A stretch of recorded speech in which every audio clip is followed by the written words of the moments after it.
আসসালামু আলাইকুম। ডক্টরদের পরামর্শে জনাব আব্দুল জব্বার মূলত তিনি কঠোর পরিশ্রম থেকে কিছুটা অবসর নেন। তিনি তার গ্রামের বাড়ি মায়ের কাছে অবস্থান করে থাকেন। তিনি মোটামুটি সুস্থ হওয়ার পর মূলত তার ভাই এবং ভাগিনা এবং নিকট আত্মীয়স্বজন এমপ্লয়ি তাদেরকে দায়িত্ব দেন যেন ব্যবসাটি পরিচালনা করে। তিনি মাঝে মধ্যে খোঁজখবর নিতেন। কিন্তু তিনি দেখলেন গ্রামের বাড়ি আশেপাশে ইউনিয়নে কোনো ধান ভাঙার মেশিন নেই। মানুষ তখনকার সময় ঢেঁকিতে ধান ভাঙতো, খুবই কষ্টের কাজ ছিল। তাই তিনি সিদ্ধান্ত নিলেন একটি রাইস মিল চালু করবেন। তাই তিনি একটি মিল চালু করলেন এবং এলাকার মানুষের উপকার হলো। পাশাপাশি অনেক লোকজন আশেপাশে ইউনিয়ন থেকে এসে এখানে ধান ভাঙার কাজটি করত। যাই হোক, তার পাশাপাশি তিনি কৃষিতে মনোনিবেশ করেন। তিনি কৃষি পণ্য যাবতীয় বিষয় যেগুলো কৃষি ধান, চাল, গম, জুট ইত্যাদি সকল বিষয়গুলোই তিনি এগুলো শ্রমিক দিয়ে উৎপাদন করাতেন। পাশাপাশি তিনি পুকুরে মাছ চাষ এবং গরুর ফার্ম দিলেন। পাশাপাশি অল্প করে হাঁস মুরগি পালন এবং তিনি আম কাঁঠালের বাগান তৈরি করলেন। পাশাপাশি তিনি গাছ রোপণ করলেন, গাছ রোপণের মোটামুটি বাগান দিলেন ইত্যাদি বিষয়গুলোতে তিনি ইনভেস্ট করলেন। পাশাপাশি তিনি বাড়িঘর নির্মাণের বিষয়ে মনোনিবেশ করলেন। সেই হিসাবে তিনি রাস্তার পাশে রিয়েল এস্টেট থিঙ্কিং থেকে রাস্তার পাশে জমি কেনার চেষ্টা করতেন এবং কিনতেন, যেহেতু যাতে মার্কেট এবং বাড়ি তৈরি করা যায়। তিনি অসুস্থ হয়ে যাওয়ায় মোটামুটি দুটি ফার্মেসি শপ যেটি ছিল সেটি তিনি গুটিয়ে নিয়ে এসে মোটামুটি নিজের জন্মস্থানে নিয়ে আসেন। একটি স্থানে নিয়ে এসে একটি দোকান এবং তিনি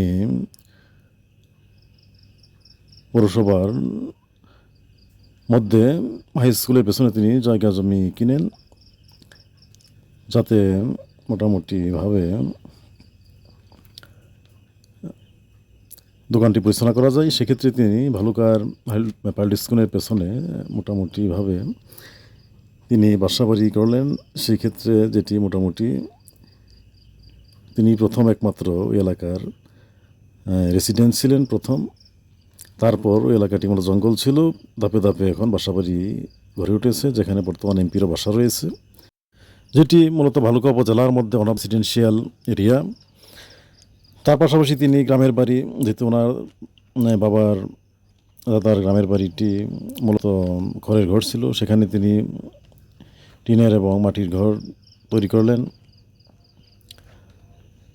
পাশাপাশি তিনি যেহেতু সংসারে বড় ছেলে এবং তার বোনের বাড়িটি মুক্তিযোদ্ধা পড়ে যায় নানা বাড়ির মতো, তাই তিনি বোন ভাগিনাদের পড়াশোনার বিষয়ে মনোনিবেশ করেন, তাদের পড়াশোনা করালেন এবং বিদেশে চাকরির জন্য পাঠালেন।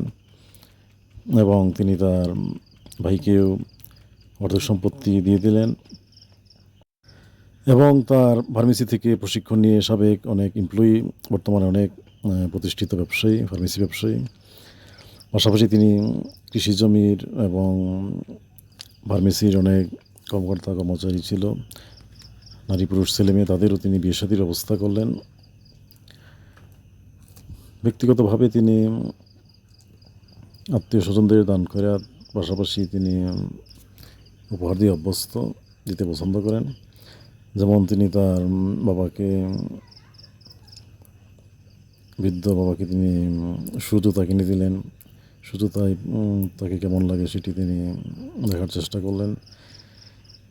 এরকমভাবে তিনি মোটামুটি আত্মীয় স্বজনদের উপহার দিতেন এবং জানা যায় ব্যবসা করার সময় তিনি শুরু করার সময় শ্বশুরের কাছ থেকে একটি ভালো উপহার হিসেবে আর্থিক সহায়তা পেয়েছিলেন এবং তিনি নিজেও শ্বশুরবাড়ি উপহার দিতে পছন্দ করতেন। বিশেষ করে তিনি তখনকার সময় শ্বশুরের জন্য ঢাকা থেকে তিনি মাটির টিনের চাল নিয়ে আসলেন, যাতে রান্নাঘর তৈরি করা যায়। অন্যদিকে ব্যক্তিগত জীবনে তিনি খুবই ধার্মিক মানুষ, পাঁচ ওয়াক্ত নামাজ রোজাকারী মানুষ।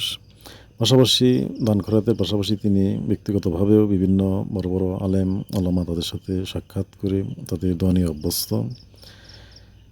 যেমন তিনি এমনকি হযরত শাহজালাল রাদিয়াল্লাহু আনহু মাজার জিয়ারত করলেন এবং ছেলে সন্তানের প্রত্যাশা করলেন। তারপর দেখা গেল তার দুটি ছেলে সন্তান জন্ম হলো।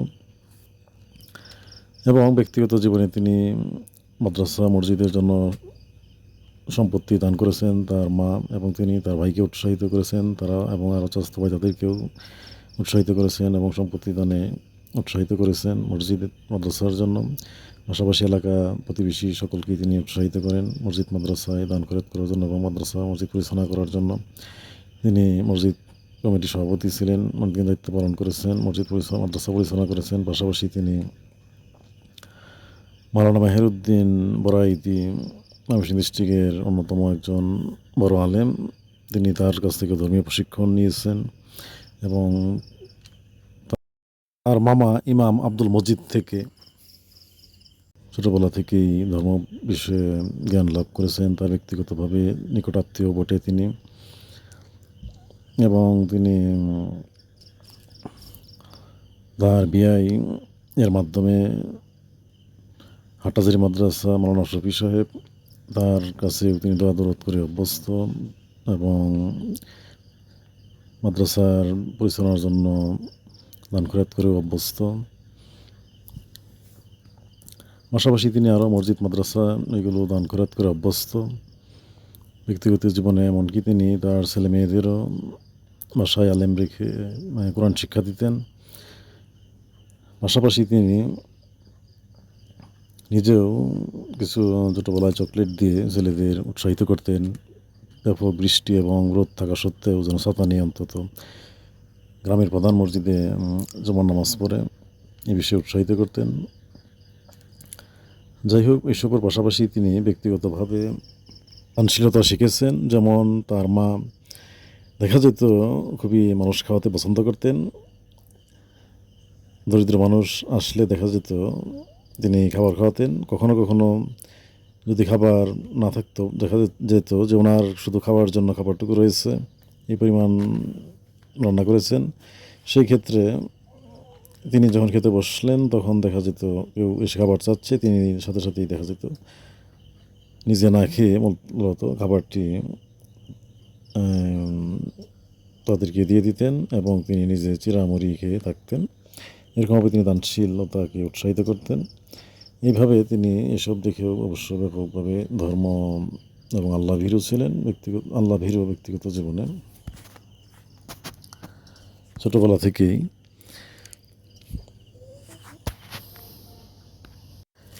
তিনি ব্যক্তিগত জীবনে এসবের পাশাপাশি তিনি তাবলিগ জামাত করে অভ্যস্ত।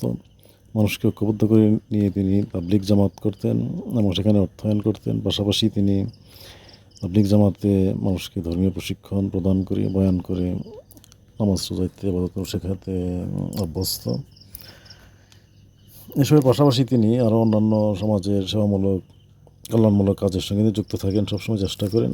যেমন তিনি শিক্ষার বিষয়ে খুবই সচেতন এবং সতর্ক।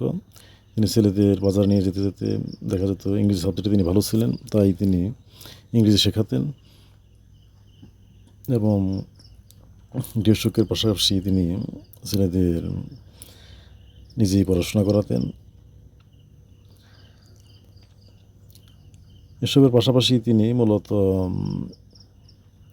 গ্রামের ছেলেমেয়ে আত্মীয় স্বজন ছেলেমেয়ে সকলকেই তিনি পড়াশোনার বিষয়ে উৎসাহিত করতেন খুবই, যেন পড়াশোনা সম্পন্ন করে। তিনি মূলত গ্রামের দুটি স্কুলে ম্যানেজিং কমিটির সদস্য হিসেবে 10 বছর বেশি সময় দায়িত্ব পালন করেন। এমনকি একটিতে ফুটবল প্রতীকেও তিনি নির্বাচিত হন।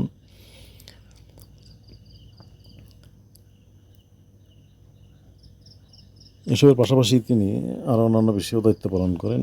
যেমন তিনি রাজনীতির সঙ্গে সম্পৃক্ত ছিলেন না কখনো কোনো দলের সাথে, কিন্তু তিনি রাজনীতি সচেতন ছিলেন।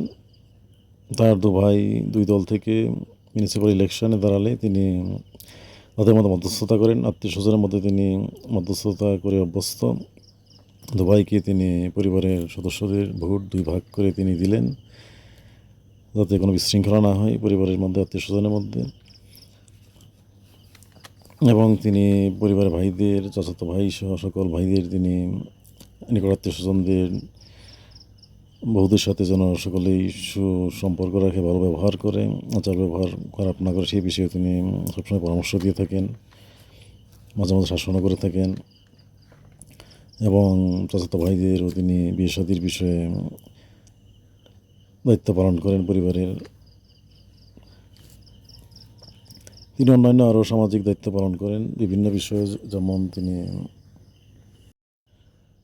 এবং তার মা যেমন মিউনিসিপ্যাল ইলেকশন হলে বিভিন্ন ক্যান্ডিডেটদের কাছে তারা প্রত্যাশা করেন, অনুরোধ করেন যাতে রাস্তাঘাট, স্কুল কলেজ এগুলো উন্নয়নে কাজ করে, পাকা রাস্তা, বিশেষ করে কাঁচা রাস্তা থাকলে পাকা করার বিষয়ে এবং কাঁচা রাস্তা তৈরির ব্যাপারে ইত্যাদি বিষয়গুলোতে সাহায্য সহযোগিতা করেন। নিজেরাও জায়গা জমি প্রদান করেন রাস্তা তৈরি করার বিষয়ে।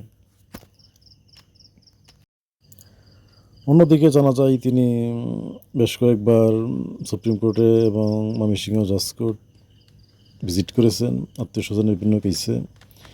সেক্ষেত্রে তিনি তরুণ আইনজীবী ডক্টর কামাল হোসেন এবং ডক্টর রাবিয়া ভূঁইয়া তাদের মনোমুগ্ধকর কেস ফাইটিং, কেস হিয়ারিং শোনেন এবং আর্গুমেন্ট শুনে তিনি খুবই মুগ্ধ হন, যেগুলো তিনি তার ছেলে মেয়েদের মাঝে মধ্যেই গল্প করেন। পাশাপাশি তিনি মাঝে মধ্যে রাজনৈতিক জনসভাতে বক্তব্য শুনে, প্রেসিডেন্টের বক্তব্য শুনে অভ্যস্ত ছিলেন এবং এলাকার পাড়া প্রতিবেশী তাদের তিনি প্রাইমারি প্রেসক্রিপশন লিখে বিভিন্ন রোগ থেকে সুস্থ করে অভ্যস্ত। যেমন তিনি মোহাম্মদ আলী কায়দি আজম জিন্না, তিনি একজন ভালো আইনজীবী ছিলেন, সে বিষয়েও তিনি মাঝে মাঝে গল্পগুজব করেন, কারণ তিনি তার জীবনী বইতে পড়েছেন। এবং তিনি বালুকা ডিগ্রি কলেজের প্রতিষ্ঠাতা এমপি এম মতিন, তারও ছাত্র জীবনে প্রশংসা করেন যে সে ছাত্র জীবনে জেল খেটেছে এবং জেলে থেকেই তিনি পরীক্ষার প্রস্তুতি নিয়ে পরীক্ষা দিয়েছে। সেগুলো মাঝে মাঝে তিনি স্মৃতিচারণ করেন, গল্পগুজব করেন। অন্যদিকে তিনি ব্যক্তিগত জীবনে খুবই সাদামাটা জীবনযাপন করে অভ্যস্ত এবং পছন্দ করেন। যদিও তিনি প্রিন্স কোট পড়তে, বিশেষ করে পায়জামা পাঞ্জাবির সাথে চাদর এবং কোটি পরতে পছন্দ করেন এবং ছোটোবেলায় তিনি খেলাধুলাতেও পছন্দ করতেন, বিশেষ করে ফুটবল খেলতেন অন্যান্য খেলাধুলার পাশাপাশি। এবং তিনি ছেলে মেয়েদেরও ভালো জামা কাপড় পরার বিষয়ে পরামর্শ প্রদান করেন এবং বিভিন্ন ধরনের জামা কাপড় বিষয়ে তিনি উৎসাহিত করেন। দেখা যেত তিনি ছোটোবেলায় ছেলেদের শু এবং স্পোর্টস কেস কিনে দিতেন। তিনি ছেলেদের বিশেষ করে মুক্তিযুদ্ধের ইতিহাস, বিশেষ করে মৌলানা ভাসানী, শেরে বাংলাকে ফজলুল হক, জিয়াউর রহমান, শেখ মুজিবুর রহমান, জালাল ওসমানী ইত্যাদি জীবনী তিনি ছেলেদের বাজারে যেতে যেতে এগুলো পড়াতেন। প্রায় এক প্রকার তার এগুলো মুখস্থ হয়ে যেত পড়াতে পড়াতে। তিনি এগুলো মুখস্থ পড়াতেন, ইংরেজি ওয়ার্ডের মতো, ইংরেজি সেন্টেন্সের মতো, ভাষণের মতো করে পড়াতেন। অর্থাৎ তিনি শিক্ষার বিষয়ে খুবই আগ্রহী ছিলেন। তিনি ছোটো ভাইকেও শিক্ষার বিষয়ে খুবই চাপ প্রয়োগ করতেন, প্রেশার দিতেন, শাসন করতেন যাতে একাডেমিক শিক্ষাটি গ্রহণ করেন। তিনি ব্যক্তিগতভাবে ইউনিয়নের একজন সম্ভ্রান্ত ধনী পরিবারে বিয়ে করেন, যারা রাজনৈতিকভাবেও খুবই সচেতন। তার চাচা শ্বশুর উপজেলার কেন্দ্রীয় রাজনীতির সাথে সম্পৃক্ত দীর্ঘদিন যাবৎ। যাই হোক, তিনি ছোটো ভাইকেও সম্ভ্রান্ত পরিবারে বিয়ে দেন এবং তারাও রাজনৈতিকভাবে সচেতন। অর্থাৎ তিনি রাজনীতির সাথে সম্পৃক্ত ছিলেন না, তবে ব্যক্তিগতভাবে তিনি রাজনীতি সচেতন ছিলেন। তিনি ছেলেদের পড়াশোনার বিষয়ে খুবই আগ্রহী ছিলেন, তাই তিনি ছোটো ছেলেকে তিনি বেশি দূর পড়াশোনা করাতে পারে না, এসএসসি পর্যন্ত পড়াশোনা করে, যেহেতু সে একটু অসুস্থ হয়ে যায়। তাই সংসার এবং সম্পদ দেখাশোনার বিষয়ে দায়িত্ব পালন করে আর তিনি বড় ছেলেকে মোটামুটি ব্রিটিশ ইউনিভার্সিটিতে ভর্তি করেন, যাতে ব্যারিস্টারি সহ উচ্চতর পিএইচডি সহ আরও উচ্চতর ডিগ্রি প্রশিক্ষণ এগুলো গ্রহণ করতে পারে। এবং পড়াশোনার পাশাপাশি পড়াশোনা শেষ করে আর্থিক উন্নয়নের পাশাপাশি সামাজিক, রাষ্ট্রীয়, মানুষের মঙ্গলের জন্য, ধর্মীয় মঙ্গলের জন্য যাবতীয় কাজকর্ম করতে পারে। তার 5 ছেলে মেয়ে, 3 মেয়ে 2 ছেলে। তিনি মেয়েদের পড়াশোনা করিয়ে পুলিশ এবং স্কুল টিচার জামাই দেখে বিয়ে দেন। তার এক মেয়েও স্কুল শিক্ষকতার সাথে জড়িত। তিনি নাতি নাতনিদেরও পড়াশোনার বিষয়ে খুব উৎসাহিত করেন, ওদের সবসময় খোঁজখবর রাখেন। মাঝে মাঝে তিনি তার অবশ্য ব্যবসা বাণিজ্য ইত্যাদি বিষয়গুলোর স্বপ্ন উৎসাহিত করেন, স্বপ্ন তুলে ধরে। যেমন তার ব্যবসা বাণিজ্যের লক্ষ্য অনেক বড় ছিল, তিনি অসুস্থ হয়ে যায়, সেটি পুরোপুরি সম্পন্ন করতে পারে নাই। যেমন তিনি স্বপ্ন দেখতেন ঢাকাতে তিনি মিরপুর মার্কেটের মতো বড় মার্কেট করবেন, বাড়ি করবেন। পাশাপাশি তিনি স্যামসাং চৌধুরীর মতো এরকম ইন্ডাস্ট্রির ব্যাপারেও তার স্বপ্ন ছিল, আগ্রহ ছিল। যেহেতু তার একটি ব্রিটিশ বাংলাদেশি আত্মীয় ছিল, তার মাধ্যমে তিনি প্রায় 2000 কর্মসংস্থানের মতো কারখানা করার বিষয়ে স্বপ্ন দেখতেন। যাই হোক, তিনি অসুস্থতাজনিত এসব করতে পারে নাই, কিন্তু তারপরেও তিনি 2টি সিজনে প্রায় 300 জন এগ্রিকালচার শ্রমিকের বছরে 2বারের কর্মসংস্থানের উপস্থাপনা করতে পারছিলেন। পাশাপাশি প্রায় 20 জনের মতো নারী পুরুষ পার্মানেন্ট শ্রমিক প্রতি বছরই কাজ করত, সারা বছরই ফার্মেসিতে, পাশাপাশি কৃষিকাজে, গরু ফার্মিংয়ে, বিশেষ করে গরু ছাগল ইত্যাদি এবং কৃষিকাজের ফার্মিংয়ে তাদের কর্মসংস্থানের উপস্থাপনা করতে পারছিলেন। যাই হোক, তিনি এখনও 70 বছর বয়সে ব্রেন স্ট্রোকে আক্রান্ত। তা সত্ত্বেও তিনি মাঝে মধ্যেই তিনি কৃষি জমি দেখার জন্য চলে যান। অসুস্থ হওয়া সত্ত্বেও উকিঝুঁকি দেওয়ার চেষ্টা করেন, বিশেষ করে গাভী, দুগ্ধ গাভী কী অবস্থা ইত্যাদি বিষয়গুলো। যেহেতু তিনি কঠোর পরিশ্রমী ছিলেন, এখনও তার অভ্যাসবশত সেই অভ্যাস রয়েই গেছে। যাই হোক, তিনি এসবের পাশাপাশি ছেলের ভালো কাজকর্মকে খুব প্রশংসা করেন এবং খুশি হন, বিশেষ করে যখন ভালো কাজকর্ম করছে শুনে, যে মানুষের মঙ্গলের জন্য জাতীয় পর্যায়ে, আন্তর্জাতিক পর্যায়ে, আঞ্চলিক পর্যায়ে মানুষের মঙ্গলের জন্য, বিশেষ করে মানবাধিকার, সুশাসন, উন্নয়ন, ডেভেলপমেন্ট, পিস কিপিং, শিক্ষা, ট্রেনিং, ক্লাইমেট চেঞ্জ, শান্তি ইত্যাদি বিষয়গুলোতে জাতিসংঘ থেকে শুরু করে অন্যান্য বিষয়ে, যেমন রোহিঙ্গাদের জন্য লিগাল অপিনিয়ন প্রদান করা তাদের পক্ষে ইত্যাদি কাজকর্ম শুনলে তিনি খুবই খুশি হন, যে তার মতো তার ছেলেও অন্তত আয় রোজগারের পাশাপাশি অর্থনৈতিক সম্পদ উপার্জনের পাশাপাশি মানুষের মঙ্গলের জন্য এবং ধর্ম এবং সৃষ্টি সেবা ইত্যাদি বিষয়গুলোতে খুবই সচেতন, সাবধান রয়েছে, মানুষের মঙ্গলের জন্য কাজকর্ম করে যাচ্ছে। এই বিষয়ে তিনি খুবই খুশি হন। যাই হোক, আমার পিতা আব্দুল জব্বার এবং তার পুরো পরিবারের জন্য সকলের কাছে দোয়া চাচ্ছি, তিনি যেন সুস্থ হয়ে উঠতে পারেন এবং ভালোভাবে জীবন অতিবাহিত করতে পারেন। আজকের মতো এখানেই শেষ করছি। আল্লাহ হাফেজ।